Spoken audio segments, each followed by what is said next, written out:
C'est le moment d'ouvrir notre page d'infos positives du 12-45. Inspirez-nous, votre rendez-vous du samedi midi avec Nfonte Minte. On démarre comme chaque samedi Nfonte avec la bonne idée de la semaine. Celle-ci passe souvent inaperçue. Si on ne peut plus se passer du téléphone et d'Internet, on apprécie moins en revanche d'observer ces antennes dans notre paysage. Pour les rendre plus agréables à l'œil, plusieurs villes en France ont choisi d'habiller ces équipements de plantes vertes. On peut aussi embellir des lampadaires ou des poteaux. Et le résultat est assez bluffant. Regardez, reportage à Aulnay-sous-Bois de Laurie de Zorger.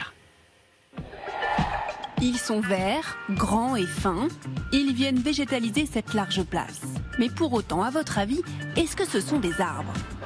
J'ai peur en fait que ce soit artificiel, mais là, vu le terreau, je pense que c'est vrai. Pour vous, c'est un arbre ou c'est pas un arbre ? En principe, c'est un poteau, ça, non ?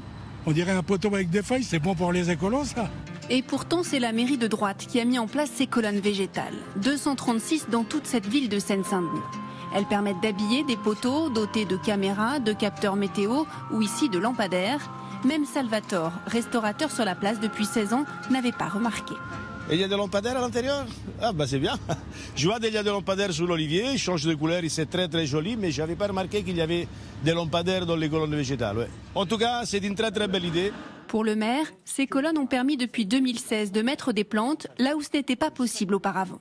Quand vous avez en surface un espace très minéral, que en dessous, très rapidement, comme on est en ville, vous avez des canalisations, des égouts, de l'assainissement, vous ne pouvez pas planter d'arbres. À partir de là, ces colonnes sont une solution pour revégétaliser en plus rapidement. Chaque colonne coûte 8 000 € pièce sans l'installation. Elles sont toutes connectées pour ajuster l'arrosage en fonction de la météo. C'est une start-up française qui a créé ces mâts végétaux. La colonne, elle est constituée d'une coque en fibre. À l'intérieur, vous allez avoir un mât en métal qui va créer la structure. Ensuite, toute la technologie va reposer dans un terreau très particulier qui va avoir une capacité nutritive et une rétention en eau très forte. Et ensuite, c'est le choix des plantes. Des plantes essentiellement méditerranéennes, peu consommatrices d'eau. Elles viendront bientôt recouvrir aussi des antennes 5G. C'est un gros marché pour l'entreprise qui assure que ces antennes auraient été plantées de toute façon. Alors autant mettre un peu de vert et de beauté au milieu de nos villes.